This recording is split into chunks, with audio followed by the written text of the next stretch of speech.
The sky was dark with the threat of rain as Duke William of Normandy stood on the deck of his ship, gazing across the choppy English Channel. His heart was heavy with the weight of the decision he had made. For months he had waited for the right moment, the winds and the courage to launch his invasion. The moment had finally come, and there was no turning back.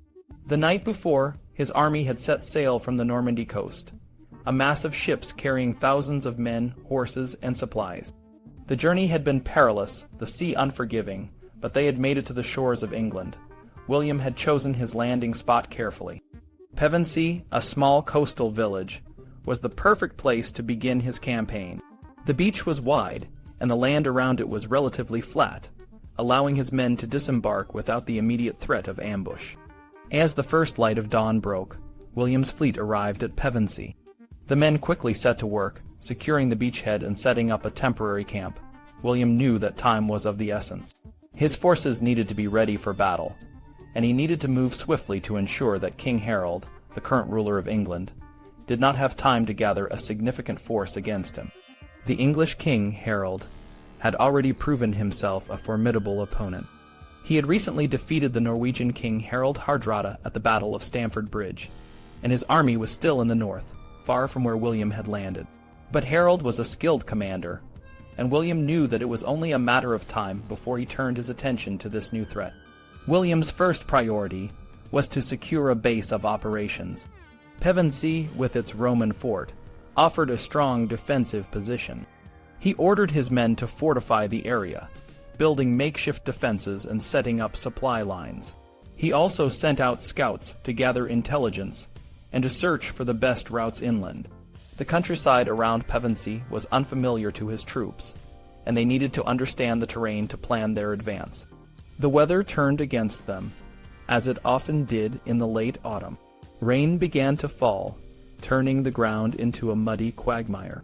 William's men struggled to move through the wet and slippery landscape, but they pressed on, driven by the determination of their leader. William knew that he could not afford to waste time. Every moment brought Harold closer to the south, and the longer he waited, the stronger Harold's forces would become. William's strategy was clear. He needed to find a position where he could meet Harold's army in a decisive battle. The key was to choose a location that would give his forces an advantage. He decided to move inland, away from the coast and closer to the Weald, a dense forest that could provide cover and hinder Harold's movements. As William's army advanced, they requisitioned supplies from the local villages, ensuring that they had enough food and water to sustain them. The English countryside was not empty. There were farms and settlements, but the people were terrified by the invading force. Some fled, while others were forced to provide what they could.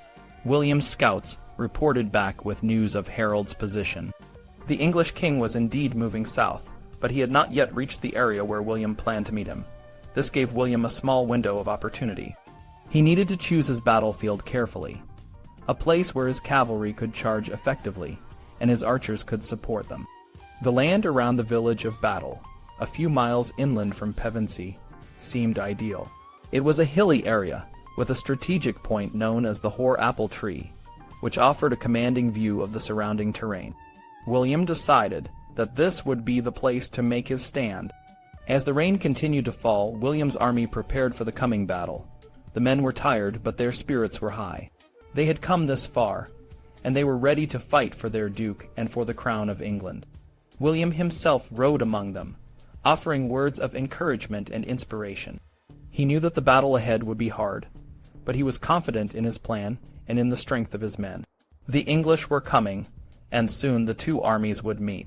The fate of England hung in the balance, and the world would soon know who would emerge victorious.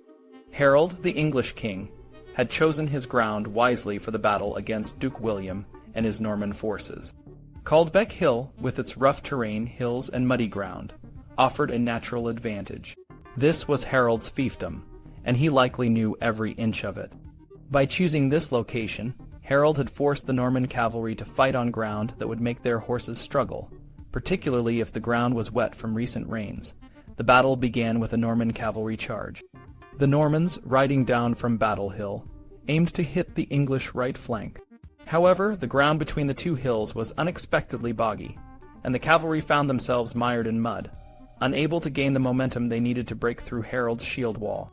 The English, positioned on higher ground, repelled this initial attack with ease.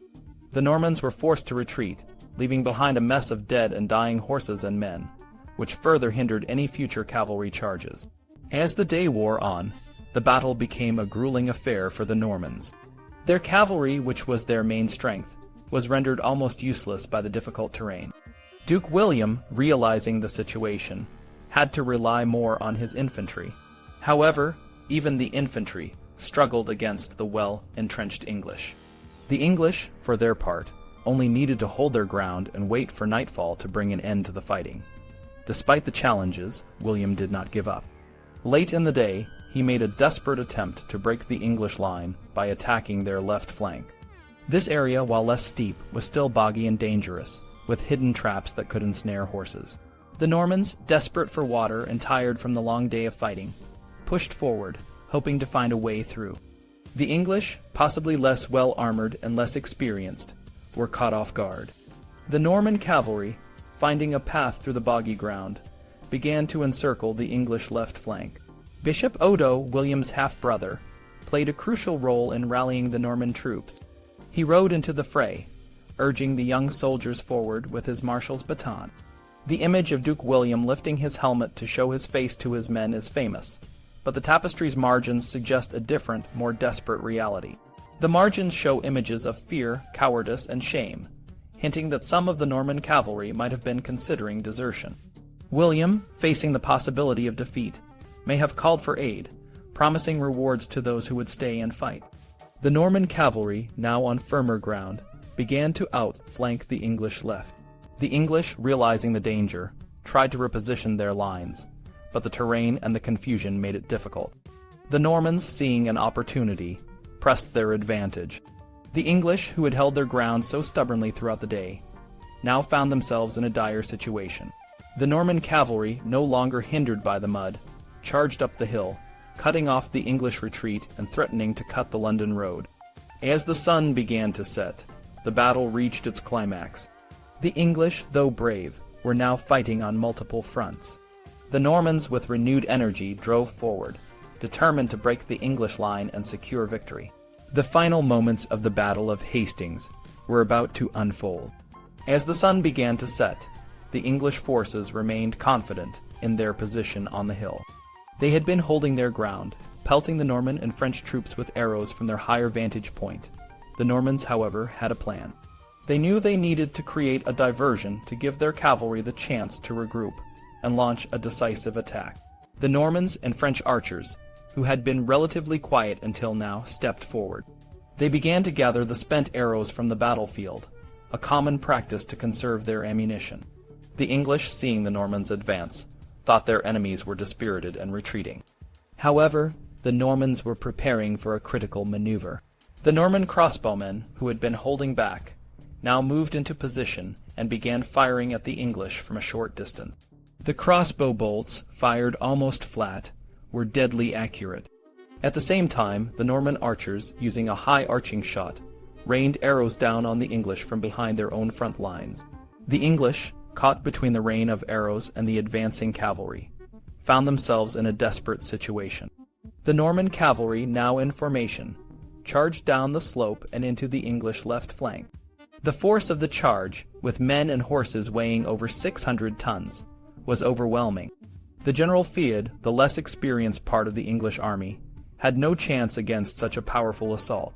The cavalry, like a whirlwind, crashed into the English lines, rolling over them and cutting off any retreat into the nearby woods.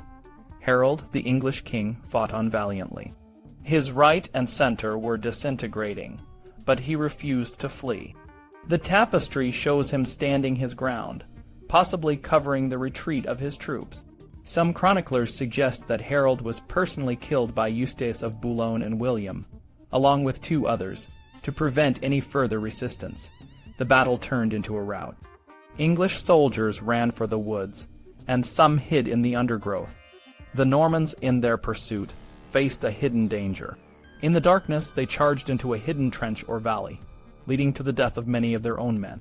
The tapestry, however, does not show this incident. The tapestry also provides a glimpse into the final moments of Harold.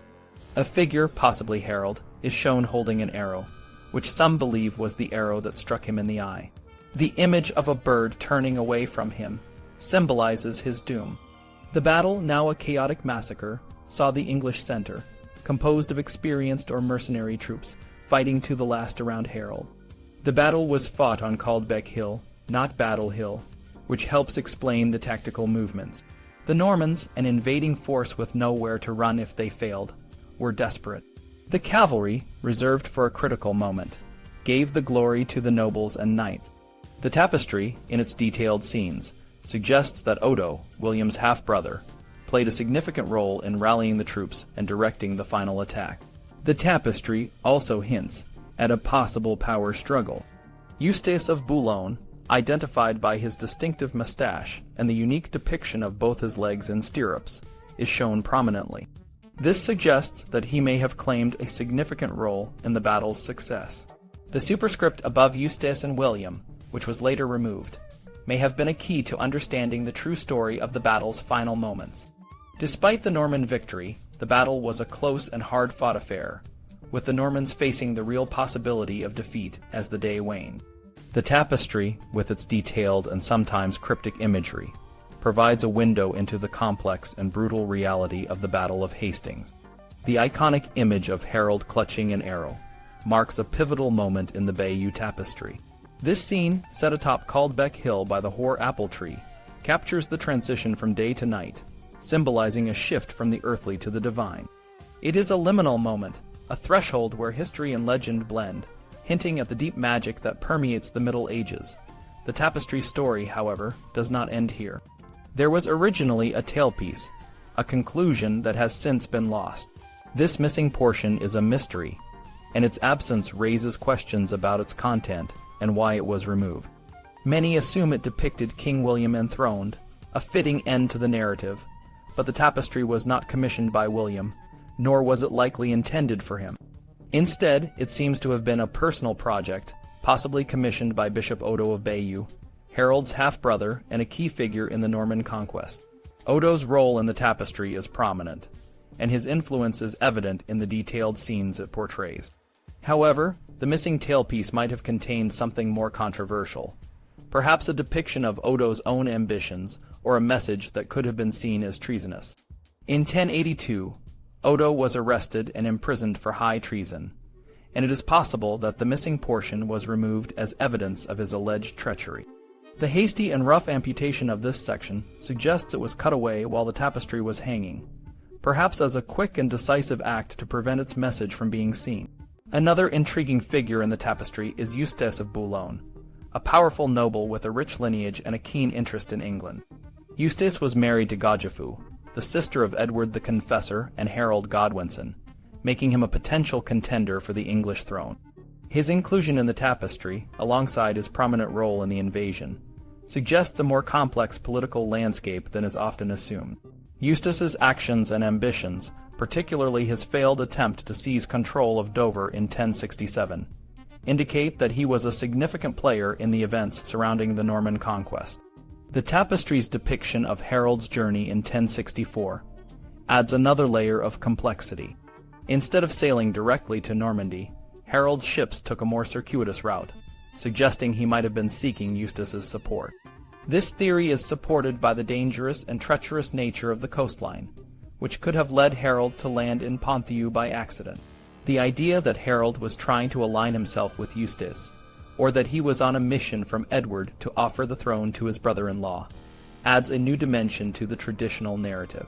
Eustace's decision to join William's invasion force, despite previous conflicts, is also puzzling. His significant contribution, including the recruitment of Flemish knights, suggests he had his own ambitions.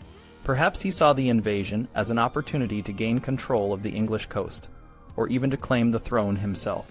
However, his settlement after the conquest was unsatisfactory, leading him to attempt a coup in 1067, which ended in failure and the loss of his English estates. The tapestry's missing tailpiece might have depicted Eustace's ambitions, possibly showing him enthroned with Odo's assistance. This would have been a treasonable image after 1067, and its removal would have been a necessary precaution. The tapestry's detailed and secular design, as well as the prominence of male figures, suggests it was a personal project, possibly commissioned by Odo for his own amusement. The tapestry's height of 19 inches, while narrow, is not unusual for a hanging of its length, which was likely woven in a narrow strip on a high warp loom. The missing portion, estimated to be between 60 and 70 feet long, would have added a significant amount of detail to the narrative, possibly completing the story with a depiction of William's enthronement or a more complex political message. The Bayeux Tapestry, with its intricate details and mysterious tailpiece, remains a fascinating historical document, offering insights into the political and social dynamics of the 11th century. Its missing portions and the theories surrounding them continue to intrigue historians and scholars, adding layers of depth to our understanding of this pivotal moment in history. The Bayeux Tapestry, a majestic piece of medieval art, measures an impressive 230 feet in length, though some believe it may have been even longer, perhaps up to 250 feet. This magnificent embroidery is not just a decoration, but a continuous narrative designed for a specific location, likely a grand hall where it could serve as a focal point for gatherings and feasts. It was hung at least 6 feet above the ground, ensuring it remained visible to all seated guests, and it was positioned to avoid any damage from doorways or fireplaces, while still being below the windows. The hall where it was displayed was probably no more than 30 feet wide and 100 feet long, with the tapestry covering the walls from end to end. The tapestry tells the story of the Norman Conquest of England, a tale of political intrigue, military strategy, and the clash of powerful men. It begins with Harold, the Anglo-Saxon earl, setting out on a voyage that leads him to the court of Duke William of Normandy. Harold is portrayed as a cunning and charismatic figure, but the tapestry hints at his ultimate downfall. We see him swearing an oath on holy relics, an act that binds him to William's cause, though the exact nature of this oath is not fully explained in the embroidery. As the story progresses, the focus shifts to the preparations for the invasion. Bishop Odo of Bayeux, William's half-brother, plays a central role. He is depicted directing the construction of the fleet and leading the Norman forces. The tapestry emphasizes Odo's importance, suggesting that he was a key figure in the planning and execution of the invasion.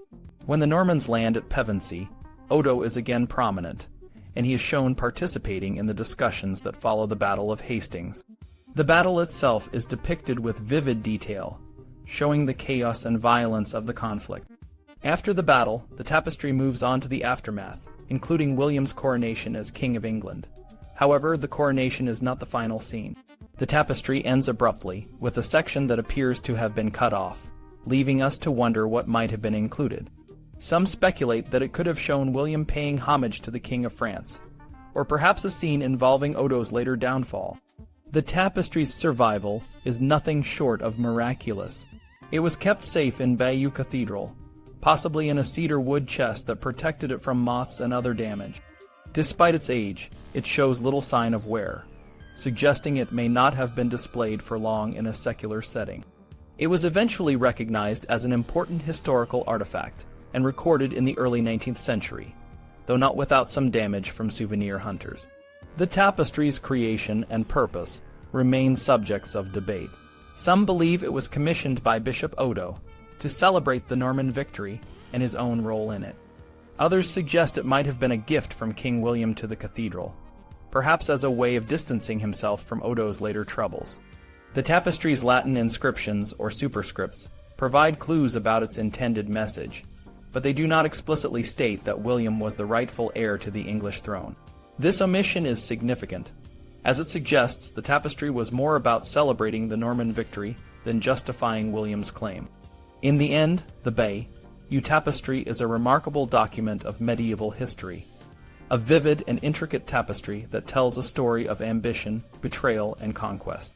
It is a testament to the skill and artistry of the embroiderers who created it, and it continues to captivate and inspire those who study it today.